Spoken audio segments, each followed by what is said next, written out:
ठीक है, बस तुम पीछे मुड़ के क्यों देख रहे हो? पीछे चले जाओ, बैठो। फिर पीछे नहीं मुड़ के देखना, ठीक है। Please keep silence. मैंने तुम्हें कुछ बोला था, हो गया? हो गया? वो लड़के नहीं आए, 3-4 तुम्हें नाम नंबर कुछ नहीं पता चला उनका? ठीक है, फिर तुम्हारा ही नाम फिर मैं आज डाल दूंगी। मैंने वेट किया, बहुत लंबा वेट किया। ओके ठीक है, वापस आते हैं हम लोग आज क्लास में। ऑलरेडी यहाँ तक हो चुका था यूनिटी ऑफ डायरेक्शन, और मेरे ख्याल से ये भी पॉइंट हो चुका था, 6 पॉइंट हो चुका था। ठीक है, unity of direction and subordination of individual interest to general interest बता देती हूँ, अभी मैं यही पूछने वाली थी। ठीक है ना, subordination of individual interest to general interest का क्या मतलब हुआ? पूरा जो जनरल सबके, ठीक है, वेरी गुड। यानी कि जो पूरा जनरल सबके लिए जिसमें अच्छा हो वो करना चाहिए, ना कि किसी एक इंडिविजुअल एम्प्लॉय या किसी एक इंडिविजुअल के इंटरेस्ट को ध्यान में रख करके कुछ भी फ्रेम करना या कुछ भी बनाना। ठीक है, अब आते हैं रेम्यूनरेशन टू एम्प्लॉयज पे। समझ में आया मोनू ये point? Subordination of individual interest, right. Remuneration to employees, remuneration का मतलब, रेम्यूनरेशन का मतलब ठीक है, और कुछ? यू आर राइट, इंसेंटिव्स नहीं। रेम्यूनरेशन का मतलब किसी को नहीं मालूम है? कॉम्पनसेशन, ठीक है। सैलरी, कॉम्पनसेशन, रेम्यूनरेशन, मेहनत आना इसने बोला, वो भी ठीक है। ठीक है, वॉट एवर यू अर्न, इसको रेम्यूनरेशन को सैलरी भी बोलते हैं, राइट। तो रेम्यूनरेशन टू एम्प्लॉयज में ऐसे ही साइन नहीं, bonus is the part of your salary ना, कमीशन, इंसेंटिव, बोनस ये सब आपके पार्ट है, ठीक है ना, वो आपके सैलरी का पार्ट हो सकता है। Even bonus is not the part of salary, वो तो आपको अलग से दिया जाता है, that depends upon the profit of the company. If the company earns good profit, he shares his profit with his employees in the form of bonus, right? तो वो तो रेम्यूनरेशन भी नहीं हुआ। आप इंसेंटिव्स पार्ट ऑफ रेम्यूनरेशन या part of salary बोल सकते हैं, राइट। तो रेम्यूनरेशन का मतलब सैलरी होता है ना। सैलरी से रिलेटेड ही कुछ इससे पहले भी बोला गया है। क्या बोला था FW टेलर ने अपने थियरी में? कुछ था FW टेलर के प्रिंसिपल में, क्या क्या था प्रिंसिपल्स एंड टेक्निक में? वेजेज या सैलरी से रिलेटेड कौन सा पॉइंट था साइंटिफिक मैनेजमेंट में? You people have to answer, मैं नहीं बोलने जा रही वो पॉइंट। हाँ वेरी गुड, उसको क्या बोलते हैं? Differential wage system. तो वही तो मैं बोल रही थी कि कुछ उन्होंने सैलरी से रिलेटेड बोला था, that is differential wage system, जो मैक्सिमम एंड मिनिमम 2 वे या 2 पे स्ट्रक्चर होता है या 2 वेजेज सिस्टम होता है। यहाँ पे इन्होंने उस सिस्टम के बारे में नहीं बात किया। रेम्यूनरेशन टू एम्प्लॉयज के बारे में इन्होंने सिर्फ एक टर्म बोला था कि it should be fair remuneration.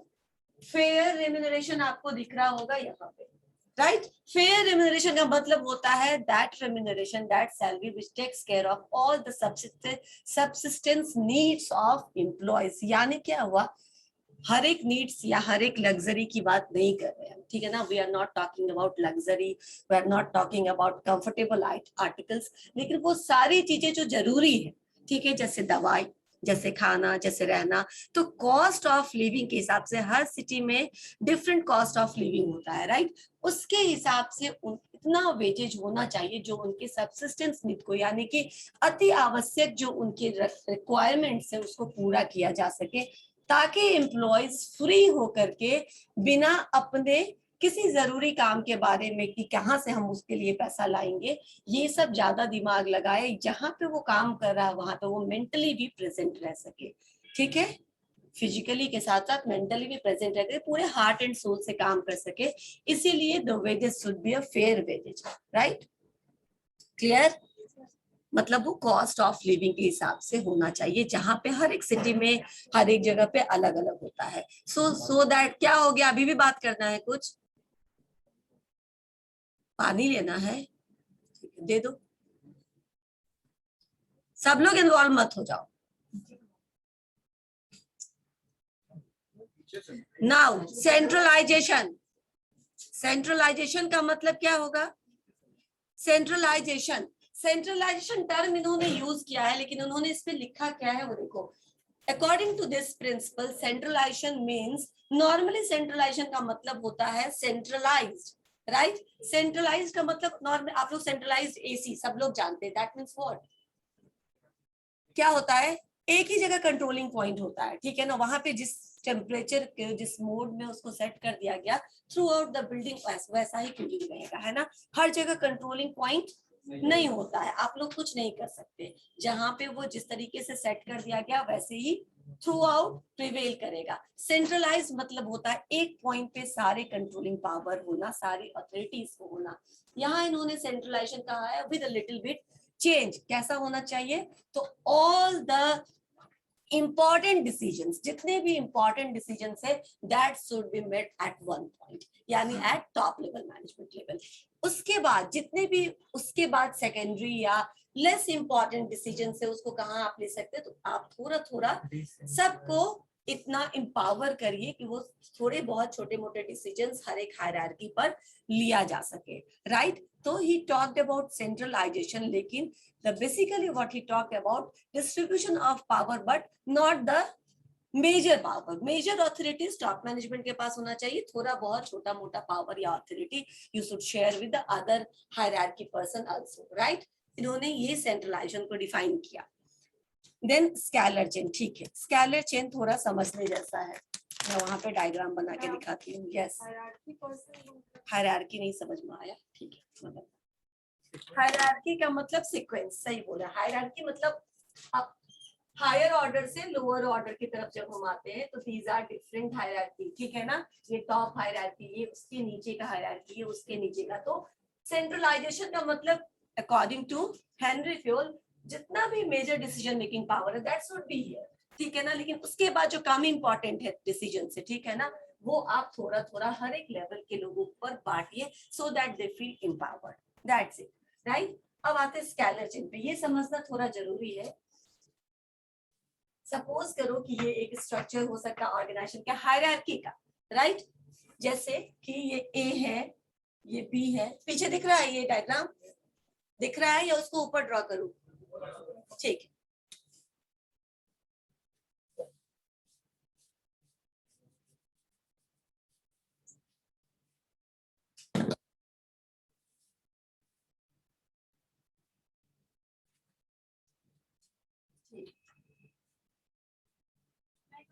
ये कौन है, कहाँ से आ रहे हैं?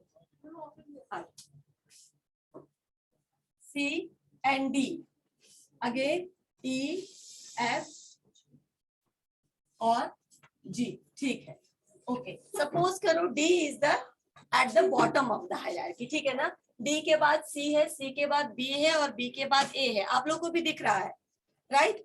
तो ये क्या है, अपवर्ड जा रहे हैं हम लोग, और फिर अगेन यहाँ से नीचे की तरफ आ रहे हैं, ठीक है, at the top of the hierarchy A top level management. अब स्केलर चेन का मतलब होता है कि whenever scalar chain is related to communication in the organization, it is a formal way of communication, formal way of communication. So suppose something D has to share with A, तो वो कहाँ जाएगा, सीधा ऐसे नहीं जाएगा, राइट? सीधा D कहाँ नहीं जा सकता है, ए के पास नहीं जा सकता है, क्यों ये जाएगा, डी जाएगा पहले सी के पास, सी जाएगा फिर बी के पास और बी जाएगा ए के पास। अब डी का जो भी इंफॉर्मेशन है वो ए को मिल गया, लेकिन साथ साथ बीच में जो थे इसके मिडिल मैनेजमेंट, ठीक है ना, उनको भी पता हो गया कि इन्होंने इनके साथ क्या इंफॉर्मेशन शेयर किया। सिमिलरली अगर ए को डी के पास आना होगा तो ए भी वैसे ही आएंगे, राइट? ऐसा नहीं है कि टॉप लेवल है तो ये सीधा इसको मिल सकता है, इसको बात कर सकता है, वो भी ऐसे ही नीचे डाउनवर्ड आएंगे, राइट? अगर नाउ डी को एफ के पास भी जाना हो तो he will go like that and then right नीचे ऐसे आएगा। इसको हम बोलते हैं स्केलर चेन, यानी कि ये क्यों जरूरी था, क्योंकि इससे पहले इन्होंने यूनिटी ऑफ कमांड को सपोर्ट किया था, राइट? अब यूनिटी ऑफ कमांड में क्या होगा, अगर डी और ए डायरेक्ट बात करे then B and C never come to know कि क्या बात हुई, राइट? क्या ए ने डी को काम असाइन किया या क्या डी ने ए को फीडबैक दिया, राइट? अब इसमें क्या होगा, डी का बॉस कौन आपको दिख रहा है इस डायग्राम में, सी। अब सी को कोई काम इसको देना होगा तो वो देगा, और मान लो ऑलरेडी ए इसको कुछ काम दे रखा है, तो ये क्या करेगा, इसको नजरअंदाज करके इसका काम करने लगेगा और इसका काम नहीं होगा। तो यूनिटी ऑफ कमांड का रूल जो है वो ब्रेक हो जाएगा, राइट, क्योंकि मल्टीपल ऑर्डर्स आ रहे हैं। इसीलिए लूप में सबको रखना जरूरी है जो भी इन बिटवीन है, so that everybody come to know कि what D is doing right now. ठीक है, उसको क्या काम असाइन किया गया ताकि मैं उसको दूसरा काम दूं या ना दूं। तो ये क्या हो गया, formal way of communication, either upward or downward, but it will follow each and every step, right? अच्छा ठीक है, कभी कभी इसमें एक एक्सेप्शन भी दिया गया, इसको बोले क्या, इसको बोले स्केलर चेन, राइट? तो scalar chain is the formal way to communicate. क्या है प्रियंका?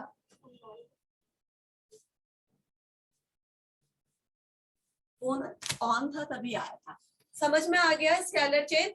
ओके, अब एक एक्सेप्शनल है।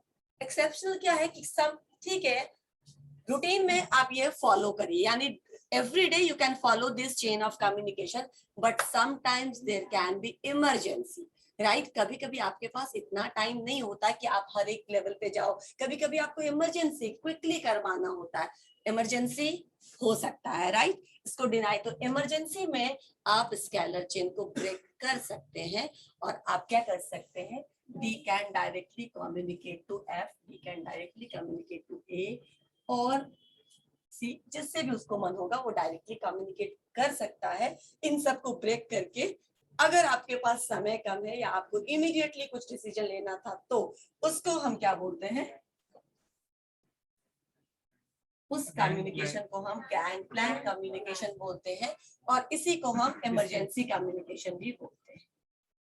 ठीक है, क्लियर? मैम गैंग प्लैंक को ही ना स्केलर चेन आई थिंक कहते हैं। Both are the type of communication mode. Scalar chain is for formal communication mode, while gangplank is emergency communication mode. Right? Clear? समझ में आ गया स्केलर चेन? किसी को कुछ पूछना है तो पूछ सकते हो ऑनलाइन, किसी को कोई कंफ्यूजन? No ma'am. नाउ ठीक है, अब ऑर्डर पे चलते हैं। ऑर्डर का मतलब नॉर्मली क्या होता है? ऑर्डर का मतलब ठीक है वो होता है, और कुछ होता है? गाइड नहीं, हो गया ऑर्डर, आदेश, गाइड सब हो गया, और कुछ?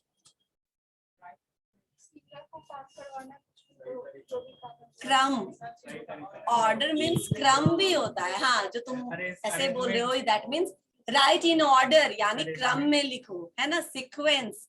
ऑर्डर का मतलब क्रम और सीक्वेंस भी होता है। तो यहाँ ऑर्डर का मतलब वही है, आदेश से नहीं कोई मतलब है इसका, इसका मतलब सीक्वेंस से है, यानी कि क्रम में, यानी सही जगह पे पोजीशन करने से है। तो किस चीज को सही जगह पे पोजीशन करना है? चाहे वो ह्यूमन हो, चाहे वो फिजिकल रिसोर्सेज हो, ठीक है, चाहे वो मशीनरी हो, चाहे वो इन्वेंट्री हो, चाहे वो रॉ मटेरियल हो, चाहे वो ह्यूमन बीइंग हो, keep them, place them in order. In order का अपोजिट डिसऑर्डर होता है, अगर वो डिसऑर्डर होगा तो क्या होगा, हैफाजार्ड क्रिएट होगा, एक्सीडेंट्स ज्यादा हो सकते हैं। थोड़ा और स्पेस होना चाहिए मेरे ख्याल से, आपके ख्याल से भी, कि आप इस दोनों रो के बीच में जो एक जगह छोड़ी गई है मूव करने के लिए, वो थोड़ा और हो सकता है, ठीक है? ये क्यों रखा जाता है स्पेस? ताकि आप कंफर्टेबली आ जा सके। अगर अभी कुछ इमरजेंसी हुआ and you people started rushing, तो गिरने का डर होगा, ठीक है?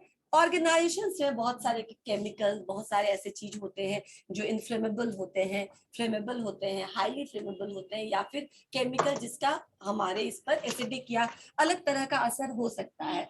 अगर वो यहाँ वहां कहीं भी रखा रहेगा तो क्या होगा, एक्सीडेंट का डर होगा हमेशा। So keep them in order. अब ऑर्डर में रखने का क्या मतलब हो कि जो भी अगर मटेरियल है तो उनको ऐसे स्थान पे रखिए कि जब आप चाहे तब आप उसको यूज कर सके। बहुत ज्यादा दूर भी रखोगे तो क्या होगा, आपका ट्रांसपोर्टेशन कॉस्ट बहुत बढ़ जाएगा। एकदम से ऑन द स्पॉट भी नहीं रख सकते, क्योंकि फिर उसका अपना ही अलग हजार्ड है, अलग डेंजर है, राइट? तो उनको कहाँ पे रखना है, किस तरीके से लेआउट करना है, या क्या सही तरीका हो सकता है उसके रख रखाव का, ये ऑर्डर में रखने की बात कर रहे हैं। तो इससे क्या होगा, समय बचेगा, ट्रांसपोर्टेशन कॉस्ट सेव होगा, और एक्सीडेंट्स या कोई इस तरीके का नहीं होगा घटना जो अदरवाइज हो सकता है, ठीक है? ह्यूमन रिसोर्सेज को ऑर्डर में रखना तो आप जानते ही हैं, स्टाफिंग से इसका रिलेशन है कि ह्यूमन रिसोर्सेज भी अगर ऑर्डर में नहीं हो तो आप उसको बेस्ट यूटिलाइज नहीं कर पाएंगे, यानी वो जहां पे अच्छा परफॉर्म कर सकता था वो आपको गिव अप करना पड़ता, वो आपको सेक्रीफाइस करना पड़ता है at the cost of something else, right? ये क्लियर हुआ? इक्विटी, इक्विटी का मतलब इक्वालिटी, वेरी गुड। यहाँ पर इक्विटी का मतलब इक्वालिटी से है, समानता से है, मतलब there should be no discrimination among the employees on the basis of anything, on the basis of anything like region, religion, language, caste, creed, किसी भी चीज के बेसिस पर, ठीक है, किसी बेसिस पर कोई डिस्क्रिमिनेशन नहीं होना चाहिए ऑर्गेनाइजेशन में, क्योंकि ये डिस्क्रिमिनेशन क्या होगा, डिमोटिवेट करेगा, जिसके साथ भी डिस्क्रिमिनेशन होगा उसको, एंड देन आप पॉजिटिविटी नहीं ला पाएंगे। So equal treatment for everybody, that's why guidelines, that's why policies, that's why rules are equal for each and everybody working in an organisation, right? ताकि किसी को डिससेटिस्फैक्शन ना हो।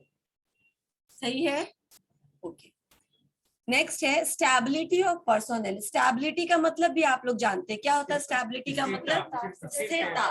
स्टेबिलिटी ऑफ पर्सोनेल, पर्सोनेल का मतलब एम्प्लॉय, ठीक है ना, एम्प्लॉय। बोर्ड पे फ्लैश होता स्टेबिलिटी ऑफ होगा। पर्सोनेल का मतलब होता है कि बहुत जरूरी ऑर्गेनाइजेशन में कि वो अपने एम्प्लॉय को रिटेन करके देखो रखे, ना। स्टेबल बना के रखे। Every now and then if they keep on going and coming, new employees joining, old employee going out, then what happened? Your recruitment cost will increase, your training cost will unmute करो। increase. क्यों increase?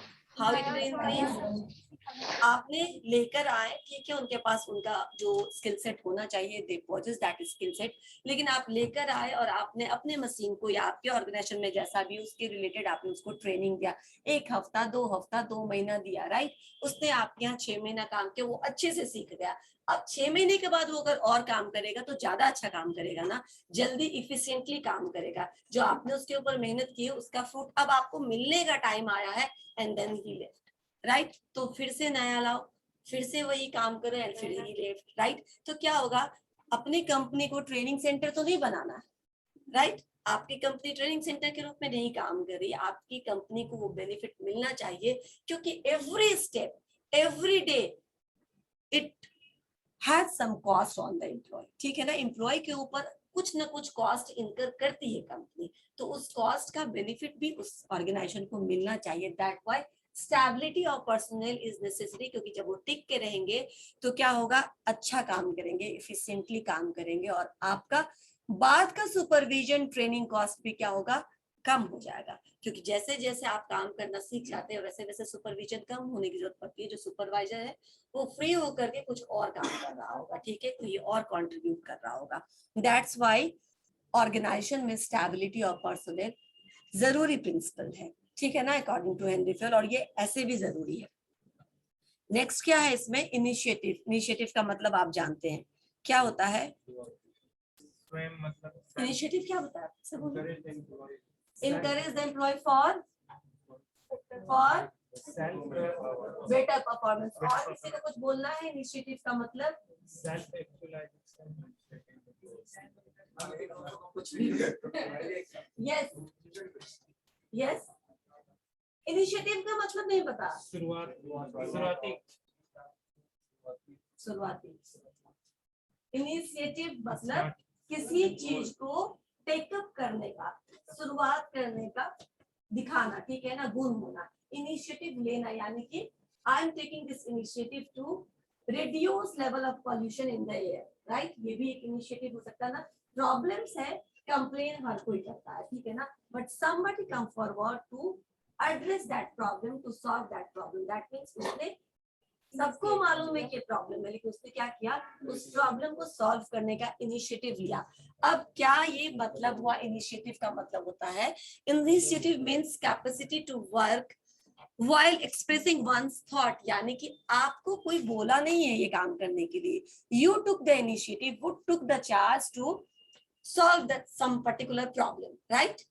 आपने खुद से ये बोला कि ठीक है मैं ये कर दूंगा, ठीक है ना, मैं ये कर सकता हूँ, यू टुक द इनिशिएटिव। हम नॉर्मली फैमिली में भी लेते हैं कभी कुछ, हमेशा अगर घर में कोई इवेंट हो तो कोई हमेशा जरूरी नहीं कि आपको काम बोले तभी आप करेंगे। आपको दिखता है कि आपके यहाँ कुछ गेस्ट आए हुए जिनको पानी चाहिए, तो आप खुद ही लाके दे देते हो। हर टाइम आपको आपके पेरेंट्स बोले कि पानी दो तभी तुम दोगे, ये तो नहीं होगा। और अगर ये हो रहा है, ये हो रहा है तो सही नहीं हो रहा है, क्योंकि एक उम्र के बाद इतनी समझ खुद हो जानी चाहिए कि हमारे यहाँ के गेस्ट या हमारे यहाँ कुछ इवेंट है और हमने उनको इनवाइट किया तो उनको कोई कष्ट नहीं होना चाहिए हमारे फैमिली के साइड से। इनिशिएटिव का मतलब सिंपल है कि ऑर्गेनाइजेशन में जो लोग काम कर रहे हैं, ठीक है ना, उनको क्या पुश स्ट्रैटेजी से काम नहीं करना सिखाओ। पुश स्ट्रैटेजी मतलब हम आपको 4 काम देते हैं, फिर आप शाम तक वो 4 काम करके दे देंगे। दैट मीन्स मैंने जितना दिया उतना तुमने किया। इनिशिएटिव लेने का मतलब होता है एम्प्लॉय में प्रॉब्लम सॉल्विंग एटीट्यूड को डेवलप करना। वो प्रॉब्लम अगर उनको दिख रहा है तो they can come forward and they can take up the responsibility of their own. वो बोल सकते हैं कि मुझे ये काम करने का मौका दीजिए, हो सकता है मैं आपकी ये प्रॉब्लम सॉल्व कर दूं। अगर ऐसा एम्प्लॉय आपके ऑर्गेनाइजेशन में हो गया तो आपकी सारी प्रॉब्लम सॉल्व हो जाएगी, राइट। आपको फिर कभी कुछ चिंता करने की जरूरत नहीं पड़ेगी। आप पूरे दुनिया में कहीं किसी भी कोना में घूम रहे हैं या कुछ भी कर रहे हैं या कोई नया बिजनेस डील कर रहे हैं, आपको कोई एस्टैब्लिश यूनिट के बारे में सोचने की जरूरत नहीं है। So develop the initiativeness value in the employ. Initiative लेना, ये कल्चर स्टार्ट होना चाहिए ऑर्गेनाइजेशन में। और ये कल्चर कैसे होगा? When there is no trust issue, ठीक है ना, when you allow your employees to take risks, ठीक है ना। पहले ही बोल दो नहीं नहीं तुमसे तो ये नहीं होगा, तुमको ये नहीं कर देंगे, तुम खराब कर दोगे, फिर नहीं होगा, right. Allow them to take calculated risk. हो सकता है गलत हो जाए, लेकिन जब आप 3-4 बार ये ट्रस्ट करोगे तो वो अच्छा करके दिखाएगा, राइट। और इससे उसमें इनिशिएटिव लेने का कॉन्फिडेंस आएगा। समझ में आया? ठीक है। And the last word is spirit de corps. Spirit de corps का क्या मतलब हुआ मैं बता रही हूँ। Team spirit, yes, it is talking about team spirit, यानी कि every employee should work in organization not for their individual goal, for the organizational goal as a team, ठीक है। क्योंकि हमको मालूम है अगर हमारे क्रिकेट टीम में भी कोई एक प्लेयर अपने इंडिविजुअल रन स्कोर या विकेट के लिए खेलने लगे तो फिर टीम का क्या होता है, जीतने का चांसेस कम हो जाता है, भले ही वो अच्छा स्कोर खड़ा कर ले। तो टीम स्पिरिट यानी कि जिसमें ऑर्गेनाइजेशन की बेहतरी हो उस काम, तो ये टीम स्पिरिट भी मैनेजर को अपने एम्प्लॉइज के अंदर इवॉल्व करना होता है, डेवलप करना पड़ता है। Spirit de corps is developing the team spirit with in the employees और द टीम मेंबर्स, ठीक है। ये खत्म हो गया आपका एडमिनिस्ट्रेटिव मैनेजमेंट। कुछ पूछना है इसमें? आप लोग को कुछ पूछना है? नहीं? ठीक है, ठीक है। ब्यूरोक्रेटिक मैनेजमेंट हम लोग शुरू करते हैं। कुछ पूछना है तो पूछो। मैम यस, एक तुम पूछना उसके बाद। स्टेबिलिटी ऑफ पर्सनल नहीं समझ में आया, रिटेन करके रखना। एम्प्लॉइज को रिटेन करके रखने का मतलब है रोक कर रखना, ज्यादा लंबे समय तक आपके पास एम्प्लॉय ठीक करना की कोशिश करना। और ये तभी होगा जब वर्किंग कंडीशन, जब वर्किंग पॉलिसीज, जो ऑर्गेनाइजेशन पॉलिसी को एम्प्लॉय फ्रेंडली हो या फिर कंड्यूसिव हो, जिसपे एम्प्लॉय खुश रह सके, राइट। अगर वो वैसा नहीं होगा तो एम्प्लॉय क्यों पिक करके रहेगा, तो दूसरा जॉब मिलेगा तो वो चला जाएगा, ठीक है ना। And normally people do not leave their job, normally people leave their bosses, ठीक है ना। ऐसा सर्च में देखा गया है। नॉर्मली अगर आप लोग पूछे तो वो अपने काम से ना खुश होते हैं इसलिए काम छोड़ते हैं, ऐसा नहीं होता है। वो अपने बॉस से ना खुश होते हैं, ठीक है ना। दैट मींस अगर आपके ऑर्गेनाइजेशनल कल्चर जो है, वर्किंग कल्चर है, वो कंडीशन नहीं है तो एम्प्लॉय चला जाएगा। तो पूरा वो भी कंड्यूसिव होना चाहिए, फ्रेंडली होना चाहिए, और फ्लेक्सिबल होना चाहिए, जहां पर एम्प्लॉय काम करे और अच्छे से काम करे तो फिर वो उसके काम करेगा और आपको अदर बेनिफिट्स मिलेंगे, ठीक है। समझ में आया? और कुछ?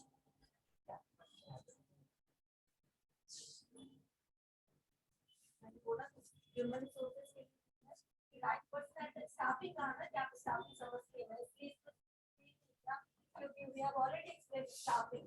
तो जब हम ह्यूमन रिसोर्सेज को ऑर्डर में रखने की बात करेंगे, दैट इज राइट, जहां पे आप उसको बेहतर कर सकते हैं और वो जितना अच्छा कर सकता था उतना अच्छा नहीं कर पाया, ठीक है।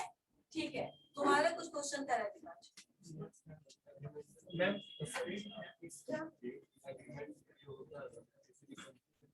कोई जॉब में जाता है तो जो एग्रीमेंट होता है वो भी टीम का पार्ट हो गया। किसका बात होगी? स्टाफिंग का। नहीं स्टेबिलिटी और हाँ, तो स्टेबिलिटी एग्रीमेंट तो होता ही है ना। एग्रीमेंट में जब आप किसी को ऑफर कर रहे हैं तो all the terms and conditions are written there, वहां पे टर्म्स एंड कंडीशंस स्पेसिफाई रहता है। और स्टेबिलिटी ऑफ पर्सनल का तो कितना मैनेजमेंट एफर्ट लगा रही है अपने एम्प्लॉय को रोक कर रखने के लिए, ठीक है ना। जहां पे फिर हम एग्जांपल देते हैं आपको।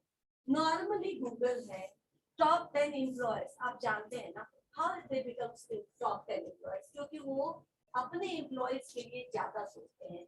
टाटा ग्रुप ऑफ ऑर्गेनाइजेशन का ये फिलॉसफी है कि only satisfied employee can create satisfied customer. और अगर हमको कस्टमर में अच्छा करना है, कस्टमर के बीच में, तो हमको अपने एम्प्लॉयज को खुश रखना पड़ेगा, राइट। तो ये उनका फिलॉसफी है कि एम्प्लॉयज खुश नहीं रहेंगे तो अपने, अगर ये एम्प्लॉय ओरिएंटेड ऑर्गेनाइजेशन है तो ऑब्वियसली आप देखते होंगे कि टाटा से, गूगल से, से, इन बड़ी कंपनी से नॉर्मली लोग रिटायरमेंट के बाद ही निकलते हैं, तो पूरा रिटायरमेंट वाला तक वो लोग वहां से निश्चित है, क्योंकि कोई fear of loss of job नहीं होता है, कोई जॉब सिक्योरिटी नहीं हो, ऐसी कोई बात नहीं होती है। अदरवाइज दूसरी जगह जॉब इनसिक्योरिटी होती है, राइट। तो अगर आपने जॉब सिक्योरिटी दे रखा है, ठीक है ना, आपके यहाँ रिटेंशन स्ट्रेटेजी में और क्या क्या होता है मैं बताती हूँ। अगर आप अच्छे इंस्टीट्यूट से पास आउट करके किसी अच्छे ऑर्गेनाइजेशन को ज्वाइन करेंगे, एक साल के बाद आपको ऑर्गेनाइजेशन ऑफर कर देगी, if you are good employee they will start offering you subsidised loan, ठीक है ना, घर ले। वो खुद बोलेंगे हम आपको दिला देते हैं ना, सस्ते दरों पे लोन देते हैं, आप घर ले लीजिए। क्यों घर ले लीजिए? क्योंकि जब आपने लोन लेकर के एक बार घर ले लिया तो जब तक लोन चुकाएंगे नहीं तब तक वो आप छोड़कर जाएंगे, राइट। तो वो भी एक रिटेंशन पॉलिसी, गाड़ी ले लीजिए सब्सिडाइज्ड रेट में आपको लोन देते हैं, ठीक है ना। तो आप जब तक लोन चुकाएंगे नहीं आप जाएंगे नहीं। तो वैसे एम्प्लॉय जिनको जाने का रहता है, जिनके दिमाग में रहता है कि मैं जल्दी छोड़ दूंगा, वो बचते हैं ये सब करने से, क्योंकि उनको फ्रीडम चाहिए। जो ले लेते हैं वो फिर 10 साल के लिए कमिटेड होते हैं। 10 साल से पहले तो उनका इंस्टॉलमेंट खत्म होगा नहीं, 5 साल से पहले तो खत्म होगा नहीं, कम से कम 5 साल। इसी तरह एक होता है ESOP। ESOP मतलब एम्प्लॉय स्टॉक ऑप्शन प्लान। अब स्टॉक का मतलब यहाँ शेयर से है, right. Employee stock option plan का मतलब कुछ प्रॉब्लम है, कुछ प्रॉब्लम है, क्या हो रहा है, कुछ हो रहा है वहां पे।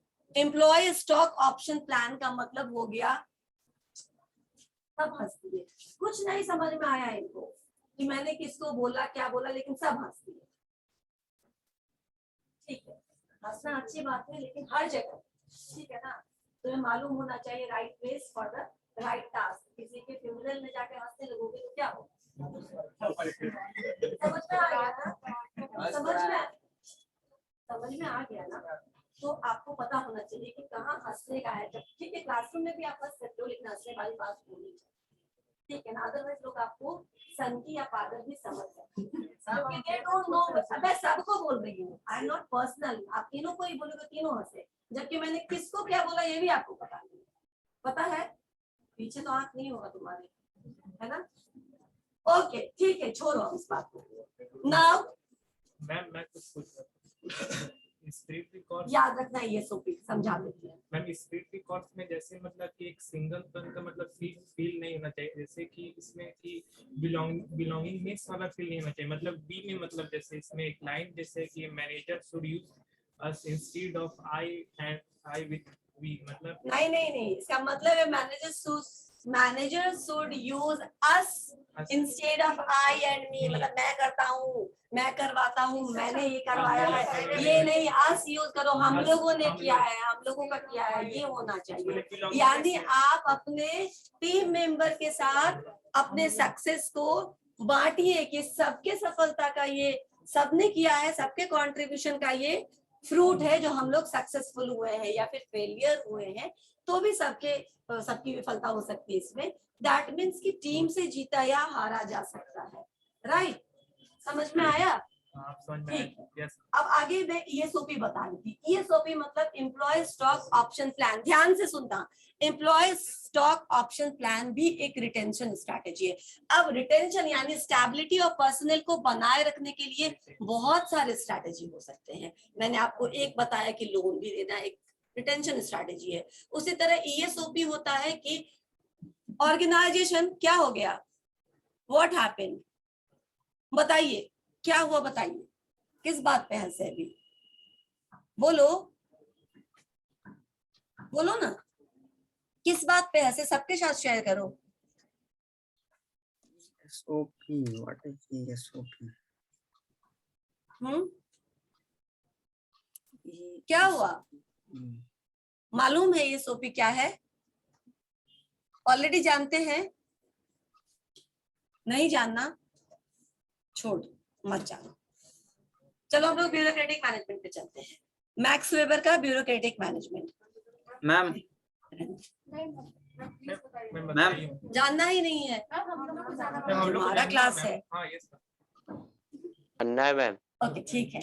ईएसओपी मतलब होता है कि बहुत सारे ऑर्गेनाइजेशन अपने एम्प्लॉय को रिटेन करके रखने के लिए जब अपना आईपीओ ऑफर करती है ना, इनिशियल पब्लिक ऑफर, ठीक है ना, मार्केट में जाने से पहले वो क्या बोलती है कि मैं अपने एम्प्लॉयज को दूंगा सस्ते दरों पे अपने शेयर्स अपने एम्प्लॉयज को दूंगा, और जब हमारे ऑर्गेनाइजेशन का शेयर का भाव बढ़ेगा 5 साल में, तब आप कभी भी उसको लिक्विडेट करा सकते हैं और उसको इन कैश कर सकते हैं। लेकिन उसको लिक्विडेट कराने का क्या कंडीशन होता है कि आप उसको 2 साल के बाद ही लिक्विडेट करा सकते हैं, या 5 साल के सर्टेन टर्म्स आते हैं, ठीक है ना, 2, 3 या 5 साल के बाद ही लिक्विडेट करा सकते हैं। दैट मीन्स जब आप, और उससे क्या होता है, आपके पास जितना शेयर आपने उस कंपनी का खरीदा है उतना तो आपके पास क्या हो गया, ओनरशिप आ गया उस शेयर का। तो आपको कंपनी बोले कि देखो we are sharing ownership of our company with you all, ठीक है ना, हम पहले आपको मौका देते हैं सस्ते दरों पे, पहले आप ले लीजिए, फिर हम जाकर के मार्केट में इसको बाकी के लोगों के लिए ओपन करेंगे। और अगर आपने सस्ते दरों पे ले लिया और कल को 500, 600, 1000 रुपए का शेयर हो गया एक एक शेयर, तो आपने जितना भी लेना है आप लिक्विडेट करा सकते हो। लेकिन अगर आपने उस टर्म को पूरा होने से पहले वो ऑर्गेनाइजेशन छोड़ दिया तो आपका वो ईएसओपी गया, ठीक है ना, डूब जाएगा। छोड़ने के बाद आपको लिक्विडेट नहीं करा सकते, आपको दे नहीं सकते।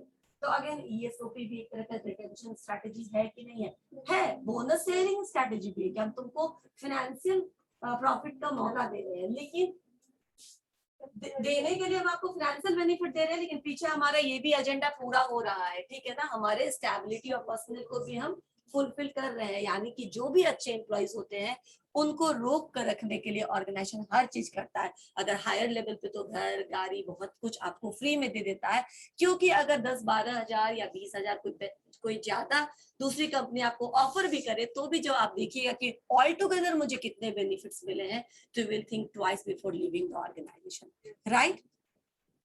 अब समझ में आ गया कि ये कितना इंपॉर्टेंट पॉइंट हो सकता है, कितना ज्यादा अहम है ऑर्गेनाइजेशन के लिए कि उनके लोग रुक के रखें उनके कंपनी में।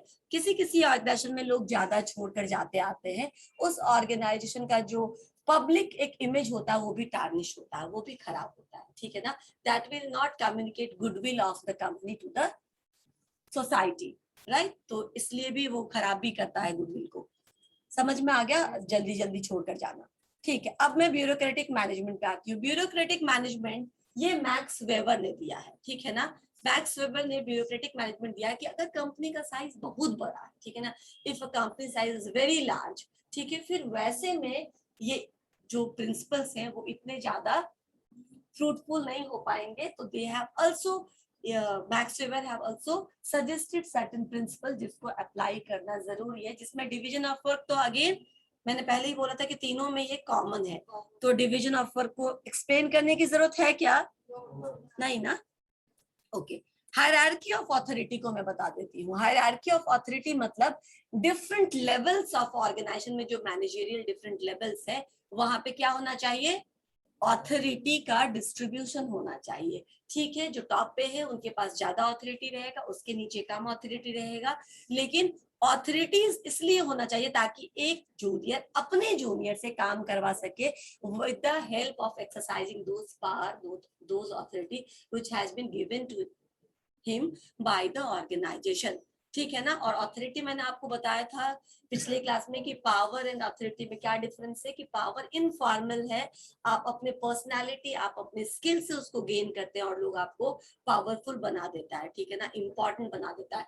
बट अथॉरिटी में आपका अपना कोई रोल नहीं है। अगर आप उस पोजीशन पे पहुंच गए तो आपको वो सारे पावर या वो सारे अथॉरिटीज आप हासिल कर लेंगे और आप कोई भी डिसीजन ले सकते हैं जो वो पोजीशन लेने के लिए योग्य है, ठीक है।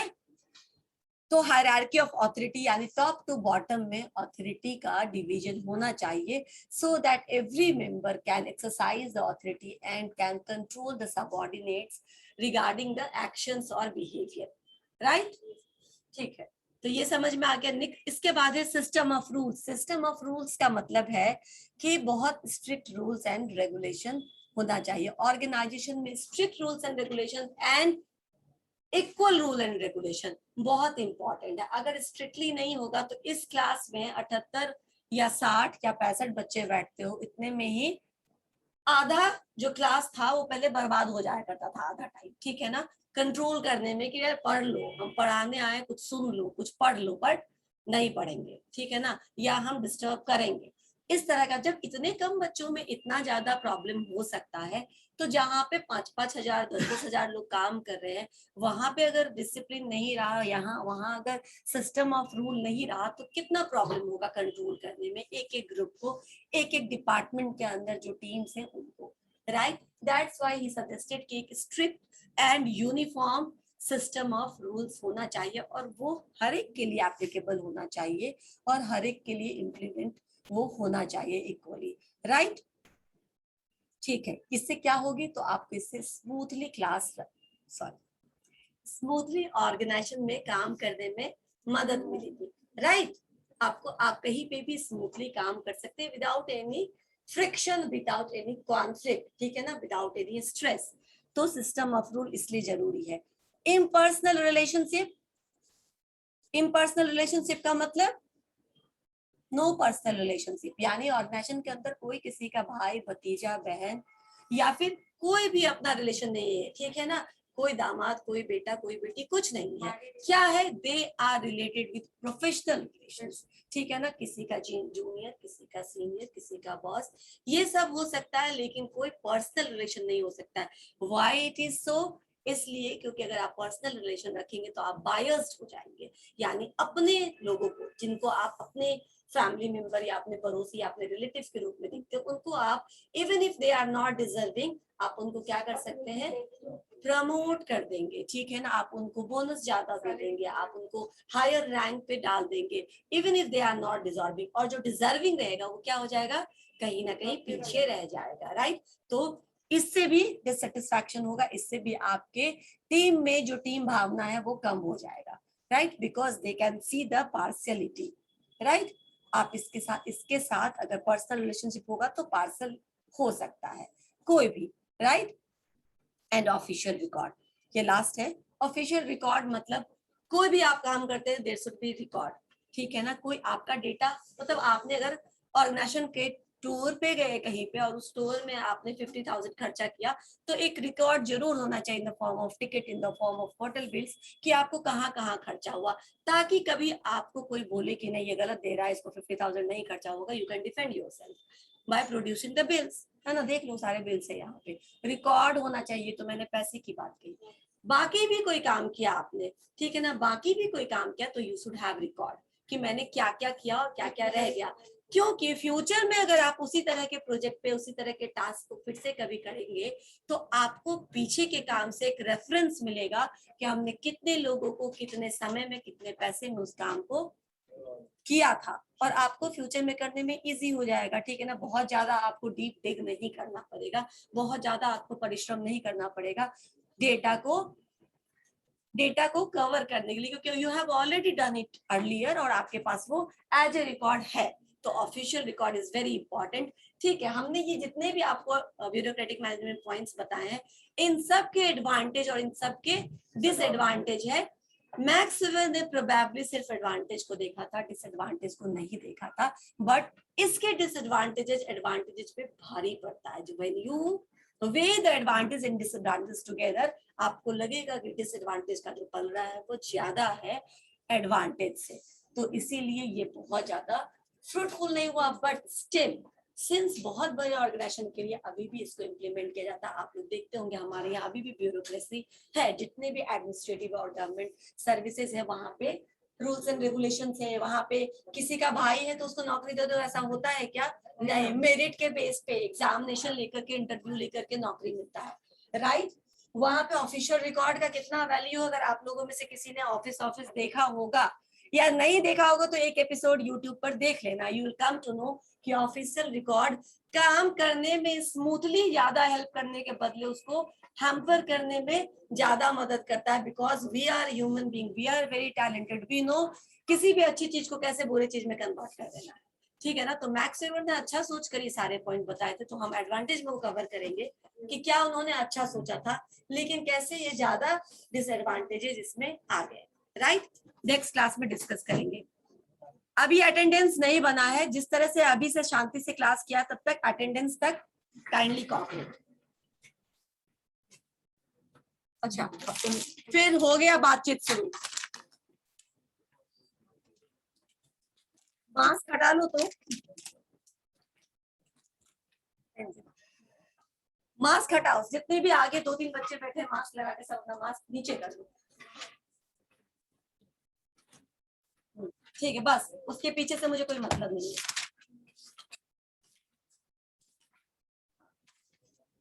प्रॉब्लम तो प्रॉब्लम जोन से ही रहेगा ना, और किससे प्रॉब्लम होगा? ओके, ठीक है, अटेंडेंस बना रही हूं मैं। आज कितना है? 20, ठीक है। 1 2 प्लीज शांत रहिएगा। 2 1 भूल जाती हूँ, बस बात मत करो प्लीज। आप लोगों को सुनाई दिया ना? ऐसा तो नहीं हो कि क्लास में कुछ सुना नहीं, क्योंकि मैं आसपास ही थी, ठीक है? Okay, thank you. 2 3 4 5 6 7 yes ma'am. 8 9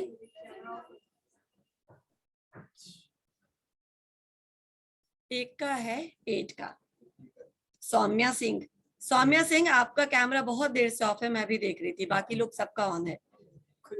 अंकित ने शायद इस बीच में ऑफ किया है, मैं एब्सेंट मार्क कर रही हूँ आपको।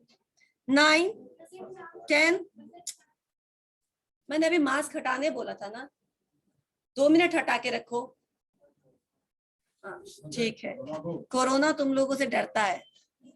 9 10 11 प्लीज थोड़ी देर शांत बैठ सकते हो तो बैठो, नहीं तो चले जाओ बाहर। ये हमेशा ऑप्शन है मेरे क्लास में, आप बाहर भी जा सकते हो अगर मुश्किल हो रहा है बैठने में तो, लेकिन बात मत करिए यहाँ। 11 12 13 14 15 16 17 18 19 present ma'am. 20 Yes, 21 22 23 ma'am. 23 ma'am 21